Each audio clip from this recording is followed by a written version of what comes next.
In a sun-drenched village nestled between wide green fields and winding rivers, there lived a boy named Ayaan. From the moment the rooster's crow greeted each dawn, to the moment his mother's soft call echoed through the house, Ayaan was always in a hurry. He rushed through breakfast, interrupted his teachers, and grew restless with every passing second. He would tap his foot while waiting for anything to happen, his mind racing ahead of the present moment. He wanted everything fast. His food to cook faster, his schoolwork to be done quicker, and his dreams to come true immediately. His mother would often smile and say, "Ayaan, the world moves at the pace of growth, not impatience." But Ayaan never understood. He was a boy who wanted things now, who couldn't wait for life to catch up.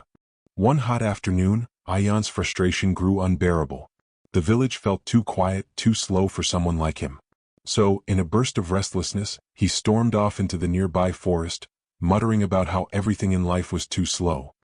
He walked deeper than he ever had before, until the path disappeared, and the trees grew thick and close, like a secret hidden from him. There, in the heart of the forest, in a clearing bathed in sunlight, Ayaan saw an old man sitting on the ground, calmly digging into the dry earth. Curious, Ayaan approached, his voice sharp with impatience as he asked, "What are you doing?" The old man looked up, his eyes ancient yet filled with a quiet wisdom. With a gentle smile, he replied, "I am planting time." Ayaan blinked, his mind struggling to comprehend. "Planting time?" he repeated. "That's the most ridiculous thing I've ever heard. Time can't be planted." The old man only smiled, reaching into his bag and pulling out a small gray seed that shimmered faintly in the sunlight. "Take it," he said. "But know this seed will only grow if you stop rushing."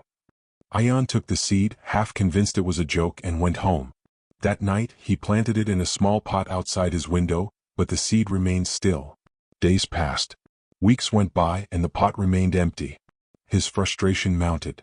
Life went on, and Ayaan continued his race against time, rushing through his chores, growing impatient with his family, frustrated when things didn't go quickly enough. He snapped at his younger sister for taking too long to tie her shoes, and groaned at the wait for school holidays to arrive. The world, he thought, was far too slow for him. But then, small things started to change. One evening, Ayaan sat beside his mother, watching her work patiently on mending his torn school bag. He noticed the rhythm of her hands, the steady, careful movements, and the peace that seemed to surround her work. The next day, when his sister spilled rice all over the floor, Ayaan paused. Instead of yelling, he calmly helped her pick up each grain, making her giggle through her tears. Something inside him shifted. He was no longer rushing to get away from the moment. He was present. That same week, his teacher asked him to help a younger boy with his reading. Instead of brushing it off, Ayaan sat with the boy every afternoon, slowly helping him sound out each word. And in those moments, Ayaan realized something. Patience wasn't just about waiting, it was about being present, about giving time, not resenting it. Then one morning after the first rain of the season, Ayaan checked the pot by his window. And to his surprise, the seed had sprouted. A small green shoot pushed its way through the soil, glowing softly in the early light, just like the seed the old man had given him. Ayaan rushed to the forest, following the old path back to the clearing. The old man was there, waiting as if he had never moved. Ayaan held out his hands, a mixture of awe and excitement in his eyes. "It's growing," he whispered. The old man smiled and nodded. "Then so are you," he said, his voice filled with warmth. As the wind stirred the trees and the sun broke through the clouds, Ayaan felt a heavy weight lift from his chest. In that moment he understood. Time is not an enemy. Time is a teacher, a guide.